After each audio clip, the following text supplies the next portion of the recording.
And we are back. Nimrandir coming back to Pathfinder Wrath of the Righteous. So, at the end of the last video, we had gone to the Blackwing Library and rescued this character called Storyteller. Not the Storyteller, just Storyteller.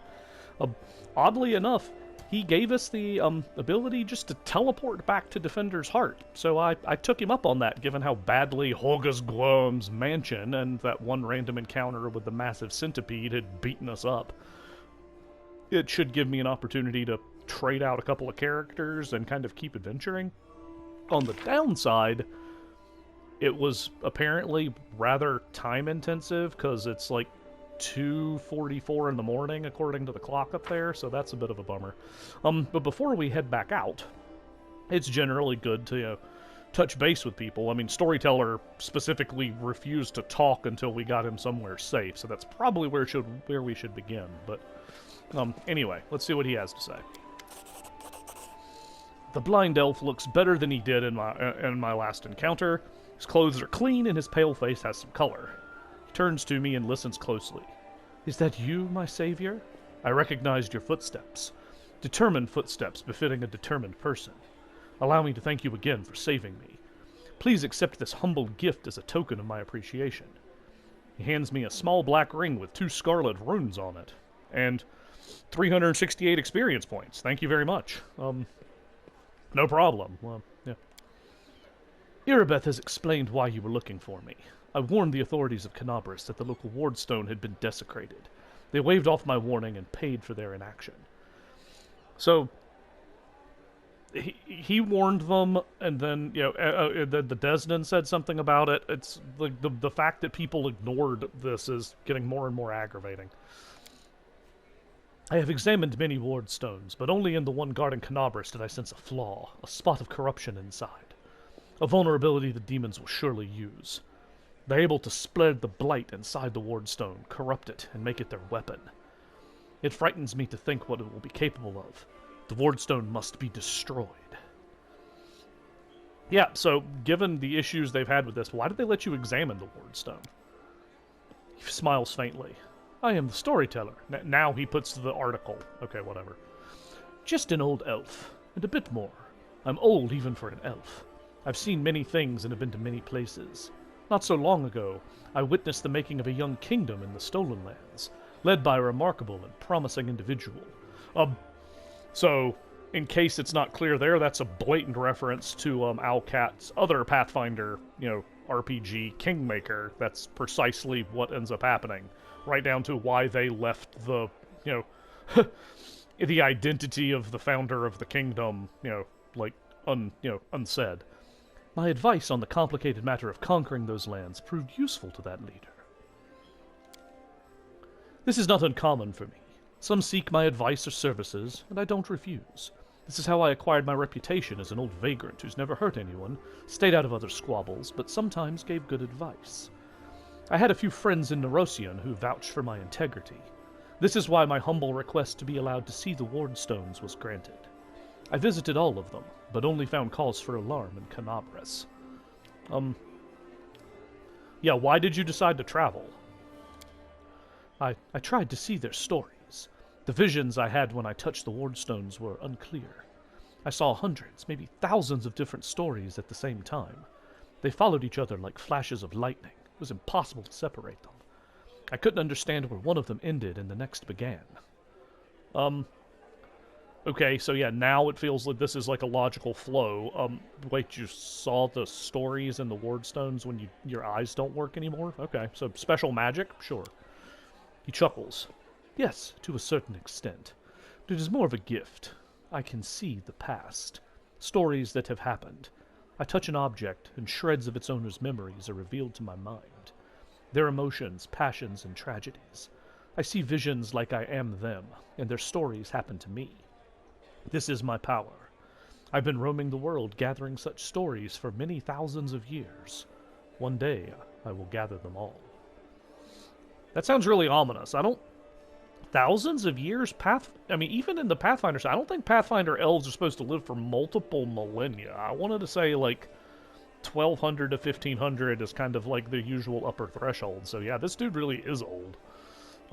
Anyway, What blight is concealed in the ward stone? I'm afraid I don't have the answer to your question. To understand the nature of this blight, we need to understand how the ward stone was created, and it is hidden from me. I can only guess. Have you heard of the Red Morning Massacre? A dreadful morning remembered with fear even by those not yet born at the time. A demoness called Nago. Yep, her. Invaded the city with a crowd of her followers, and started to do what demons do best, kill and desecrate. They say they covered the ward stone with pieces of dead bodies, splashed it with blood from top to bottom. My apologies, that's pretty gross. Could such an abomination darken the radiance of the gift of Yamade herself? The locals think this is impossible, but who knows? It was not the last attack. Many demon leaders brought their unholy forces here, even the terrifying Balor Koramzadeh. I think I got that right. Their attacks were rebuffed, but they still reached their target. I think this is when the seed of corruption was planted in the stone. It wouldn't have grown on its own, but Deskari himself has now come to take advantage of this weakness, to open the abscess that has been festering for years, unnoticed by the people of Canabras. And when the demon lord struck the blow, the weakened stone gave in. Now it's in demon hands, and nothing is stopping them from spreading the blight throughout the entire stone, and from it to the other stones along the whole perimeter of the world wound. Okay, well, I have heard you. That's a weird sentence, Helwig. I have heard you. I'm trying to imagine him talking like his namesake. I've heard you, Storyteller. No, anyway. From parts unknown. Anyway. In that case, you must make every possible effort to destroy the corruption. Unfortunately, I don't know where to get an instrument powerful enough to banish it from the wardstone. As far as I know, there is nothing like it in Canabras, but the demons might have something. I heard the dying roar of Terendelev, the silver dragon, the protector of the city. At the same time, I felt a wave of unfamiliar power seep over me from head to toe. I would advise you to go to where Terendelev perished and search there for something. I'm sorry I can't be more specific, but intuition and a strange sense of rightness tell me to point you there. Oh, good. It's not going to make me walk back. We've already been where Terendelev died. Like, we looked at the blood streaks where they, have, like Game of Thrones to the dragon's body. But, anyway. So, yeah, we'll present the purple stone knife. I found it in the square where Terendelev perished. What do you make of it? The storyteller reaches out and says softly, "Even from here, I can feel strange energies emanating from this object. If you don't mind, I will examine it, using my method. I will try to see the past of its owner, their emotions, and shreds of their memories. Maybe it'll help us better understand what we are dealing with." I'm glad my exploration's been rewarded and the game doesn't just send me back there, like I could already do this, so that's cool. The storyteller touches the knife, his fingers clamping around the hilt with a hungry, masterful grip. That's weird. His face contorts into an evil grimace, his voice disgustingly raspy. I guess he's channeling Deskari.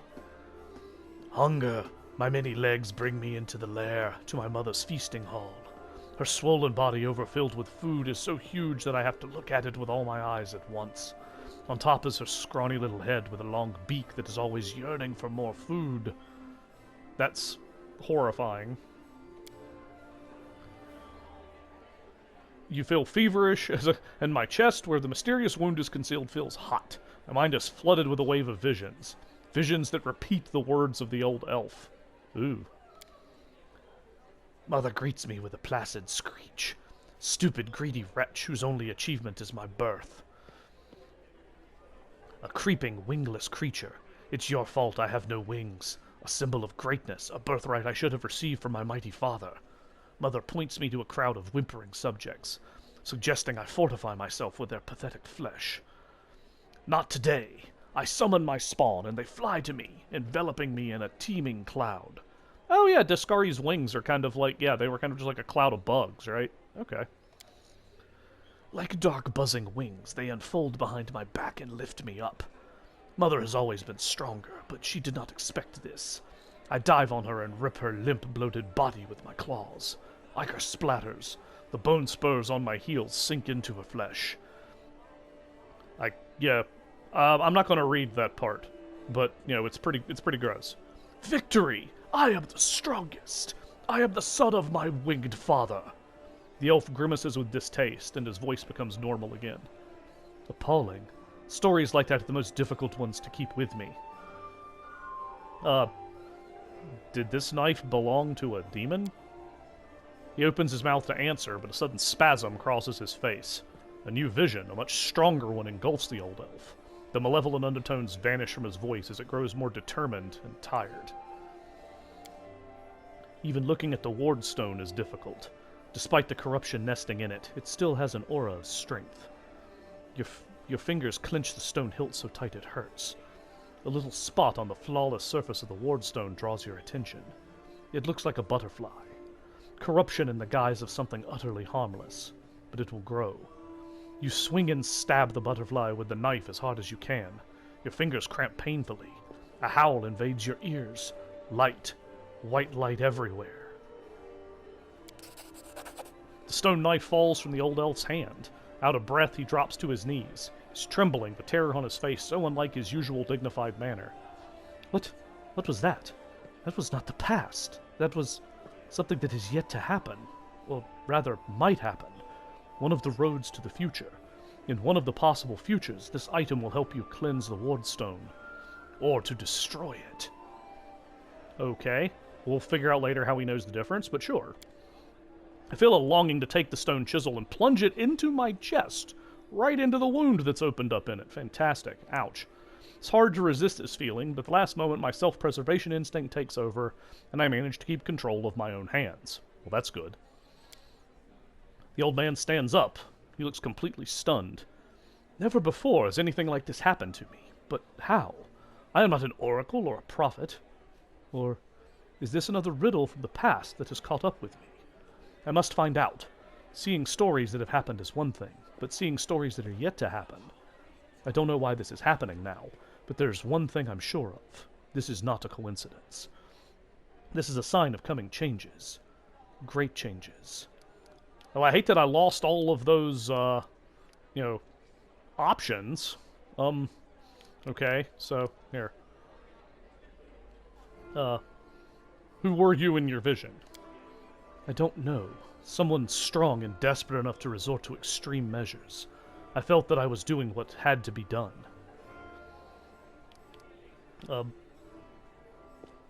Is what you saw destined to happen? No, the future is not set. It used to be a long time ago when the god Eredin ruled Golarion, but not now. Prophecies do not come true, or they do, but not the way they were supposed to. I only saw one version of the future, one of the paths leading to it. But the choice has not been made, and our destinies are not set in stone. This is actually like a big part of the campaign setting. Like literally these days, the campaign setting books that Paizo publishes for Pathfinder are called the Lost Omen series. Like, yeah, basically, the god Eredin was supposed to, like, return. Instead, he died, and basically, destiny is, like, completely kind of, like, broken, you know, in that sense. Which is weird, because we still have, like, a deity of fate, but, whatever. He's already answered this question, but sure, can you see the future? I don't know. Obviously I can, but nothing like this has ever happened to me before. The future never opened its secrets to me before I met you. Gods, who are you, and why have our paths crossed? I feel this is not a coincidence. Something momentous is happening. Destiny is pushing us towards something. But what? Questions without answers. I swear this morning I couldn't have imagined what awaited me. Maybe it's the knife that gives you the power of divination. This knife is a powerful artifact, that I feel that its power is of a different nature. No, I felt the same as I do when I tell the past. This is my gift, but manifested in a completely abnormal way. Okay, so, yeah. And the knife, tempted me. Did you see what I saw? This has never happened before. Could it be the magic of the object that you brought me? I sense dark energies in it that can cloud and charm the mind. Be careful with this item. It may have tried to influence you, but you managed to overcome its power and subdue it. Or perhaps something else happened to us, something we don't yet understand. I like after all you're amazing! A few minutes ago, I would have agreed with you. But the thing that just happened, it disturbs me. My gift has never manifested like this. Something has changed, and these changes frighten me. Can I help you? He nods gratefully. I appreciate your offer. I have reason to believe that somewhere in Canabras there's a manuscript authored by an elf from Keonan who witnessed Earthfall. His voice suddenly breaks, and he stops for a moment. For personal reasons, I would like to examine it. But no matter how hard I try, I have failed to find it. Even in the Blackwing Library, I only found a mention that the manuscript exists and is held somewhere in the city. I assume it's stored at the Grey Garrison. They wouldn't let me into the archive when I visited. All those crusaders were nervous about the strange blind elf interested in their secrets. It's understandable. The crusade naturally made them a little paranoid. But now the Grey Garrison has fallen into the enemy's hands. I would be grateful if I could see the manuscript. I will probably do this off camera because I kind of want to see what sorts of stories the items might be carrying, but I don't know. So, yeah, so, a few questions about our encounter in the library. Of course, I make no secret of why I came to the library. I was looking for something. Oh, good lord, I've already found this out. What were you doing there? I was looking for a very old thing. Rumor has it, some ancient scroll or a book page about the times of Earthfall is held in Canabras. According to the legend, it describes the last days of the proud kingdom of Keonan, later abandoned by the elves fleeing Galarian. Yeah, so thousands of years ago, yeah, like, you know, we had sort of like a nuclear winter dinosaur type event where, yeah, a gigantic, you know, object, you know, crashed into the surface of Galarian. Yeah, the elves of this nation of Keonan, yeah, they actually, they avoided the carnage by leaving the planet. But anyway, back to the Storyteller. I have a vague hope that the events described in it will shed some light on my past. Did you find what you were looking for? Shakes his head gloomily. Alas, no. But I found proof that the book I'm looking for is in Canabras. Or at least a part of it is. I see. Thank you again for your help. Want to know more about you? Oh, good gracious, yeah, he has so much lore. Permits himself a faint smile. I'm not surprised. A strange, peculiar-looking elf with unusual powers who comes from afar and calls himself a collector of stories. Such things usually spark some interest. I will answer your questions. Who are you and where are you from? Before, I would have said that I was a blacksmith from Keonan who lost his sight and then found his true calling in a new craft, that of a story collector. But I have lately begun to suspect that those words are no more than a lie. He chuckles sadly. It's quite the irony. I never thought I'd have cause to complain about my memory. It holds the stories of the entire world, but I've noticed more and more alarming signs recently. I encounter ancient stories and see myself in them. I don't remember those events, but stories cannot lie, so it means that my memory is lying. And I intend to get to the bottom of it. I'm looking for proof that my visions are true, and for the reason why my past has been hidden from me. Yeah, elves didn't get old. Yeah. He straightens his bony back with dignity. As you can see, we do if we manage to live for many thousands of years. There may not be a single mortal in this world older than me. He sighs and continues with a sad smile. Anyway, it's not about time. It's about the stories I keep inside. There is so much suffering and sadness in this world, and in my stories too. I've lived every one of them. I've drunk this bitter experience and accepted it in my heart. It's hard, the weight of all this suffering on my shoulders, but I wouldn't trade my burden for any other. Yeah, where'd you get these powers? He shrugs. I've always got along well with things. I used to be a blacksmith, that I know for sure. I've always felt the essence of things, their spirit.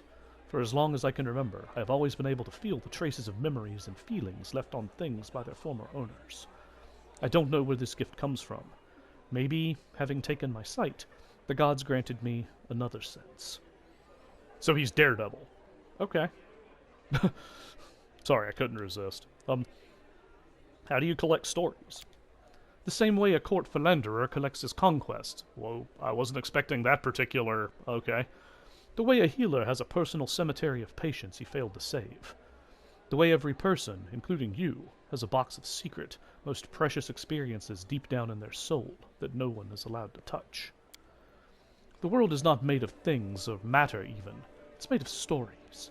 They move from the past to the future, piercing our world at the point of here and now. They give meaning to everything. They are the meaning, and everything else is only the setting required for stories to exist. There is nothing more real and alive than a story, and anything real and alive can die or be destroyed, distorted, forgotten.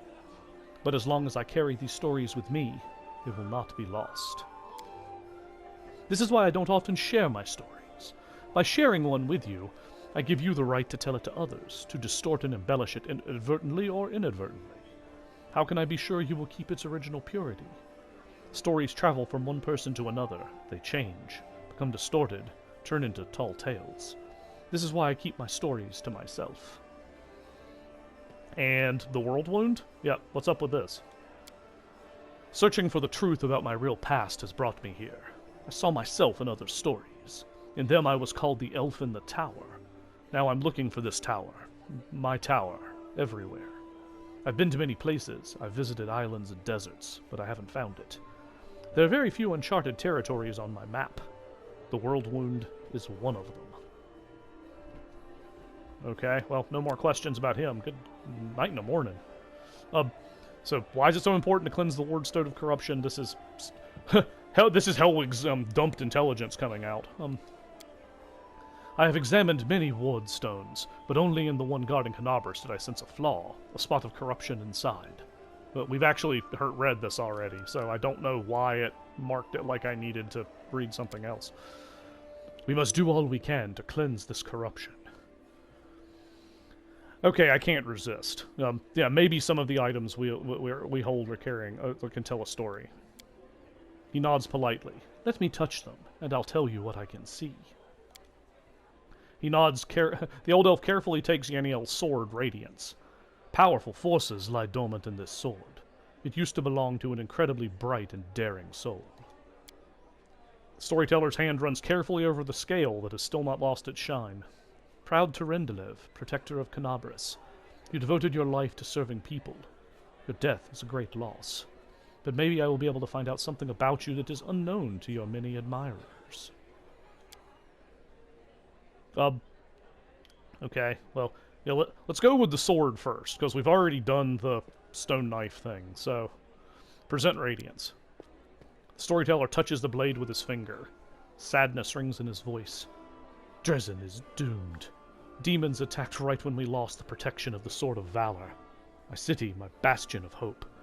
We built you as a symbol that the lands mutilated by the Abyss could still be restored to mortals. Now you are perishing, and there is nothing I can do. We retreat. No, we flee. A frightened crowd rushes out into the night through the southern gate. They are chased by the angry howl of demons, killing the last defenders of the citadel. My heart goes out to them, but I'm standing still on the wall. I am covering the retreat. Demons do not attack. They seethe around you, fall from the sky, strike from all sides at once. They can't be stopped, but they can be distracted. I run to the upper floor of the gate tower. Radiance glows with a golden light in my hands. I permit myself to close my eyes for just one heartbeat. I imagine that the soft glimmering of the sword I see through my closed eyelids is the light of the summer sun. I smile. I open my eyes and call out, Hey, Descari Spawn! Who wants the best trophy of the night? You know my name, Yaniel. You know how many of you I have killed with this very hand. You want to curry favor with Darazand, Minago, or the echo of your lord? Bring them my head, if you can. Roaring and screaming, they rush toward me in a wave of deformed bodies and unfurled wings. The wave crashes against me, spattering my armor with bloody froth. Broken wings and chopped-up bodies plummet to the foot of the tower. In the heat of battle, I see Joran's pale face down there. He looks up at me in desperation, but he can't help. He's carrying 2 wounded on his shoulders. My city will fall, but my friends will survive. This is what I am fighting for. I am covering the retreat. The flow of fleeing people gradually dwindles. My armor is broken in many places, and I cannot heal my wounds anymore. The last demon I stabbed with Radiance suddenly recoils, tearing the handle out of my blood-slicked hand. He flies up but falls somewhere behind the walls, by the road being taken by those fleeing. No more golden glow in my hands. The night closes in on me, filled with shrieking, mocking demon laughter. Dresden, I'm dying with you. Light of the sword, righteous Idiomede, accept my soul. He runs his hand along the blade with a sad smile. I know whose memory this is. I've heard about her so many times. Yaniel was a true crusader. Touching her memories is so cleansing. Can you see the future of the sword? Just one of the numerous possibilities. He touches the hilt, and metal rings in his voice. I slide out of the sheath swiftly. I proudly watch the army of warriors led by my lord. I sing, slashing the air, putting courage in their hearts. I am radiance. Tremble, city of Dresden. My lady Yaniel has perished, but I am not done yet. Charge! He returns the sword to me. It is nice to know that the sword's glory days are not over. It has many battles ahead. Take care of it. It is a glorious sword. Alright, let's see what we can find out about Turendelev. He takes a deep breath and smiles. I am flying. I can finally spread my wings. I am gliding over a broad river. The sunset has turned its surface smooth like a mirror, and I see my reflection. It is as if another silver dragon is rising to meet me from the depths. But what is it? The scales on my chest are black, and the darkness is spreading over my body. I wake up. A clear sky sways above me, blazing with heat. I am in human form. The red dust of the wound clings to my cracked lips. Someone is carrying me on a stretcher made of shields and spears. I am so weak I can barely lift my hand to my face. The sight of my own hand terrifies me. It is black and the skin glistens like scales melted by fire. I probably ought to cry, but I only feel hatred and nausea. All these people around me, out of sympathy for them did I choose to leave the mountains. I gave up my flights over rivers. I went to the demon's lair. They don't have a scratch on them, but I am infected with foulness. It's not fair. My life is more precious than their pathetic existence. Oh, how I hate them in this moment. Wow, didn't see that coming. And then I suddenly feel shame. No. These are not my thoughts. The crusaders carrying me are my good friends. I am glad they did not suffer, but I hate them and myself so much. Pain and hatred pierce me all at once. It's all because of them. All because of them. Someone walking beside me touches me, talks to me. But the only thing I hear is, your mentor. He will come. He will help. And I lose consciousness. He takes a deep breath, exiting the vision. Yeah. Well, Turendelev has come a long way. Her unit was ambushed by demons once, and she was infected with foulness.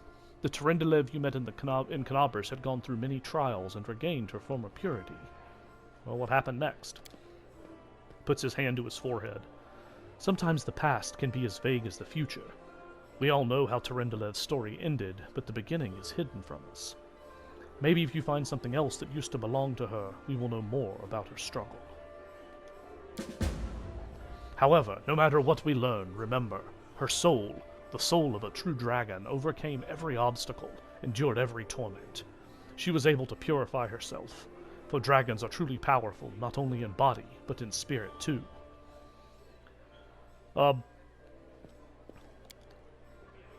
Yeah, so I figured I'd click on the, the knife thing, but yeah, so it's this again. So, yeah. Yeah, so I thank you for the story. Okay. And thank you, Helwig, after getting to, absorb some stories from stuff. Alright, well, wow, that Storyteller had an awful lot to tell us. Okay, so I should go. I wish you interesting adventures. Well, there was a lot going on in there. Okay. Alright. So, before we head back out into the city, we've got some plot developments to, look at as far as our characters go based on what's happened. So, this is a good place to press pause on the video. I was curious, I wanted to take a moment and see if time actually advanced during, dialogue, but apparently not so much. Anyway. So, it's a good place to press pause on the video. Once again, thank you so much for watching. Feel free to check out the rest of the series if you want to see what brought us here, whether you prefer talky bits or fighty bits. We will catch you next time.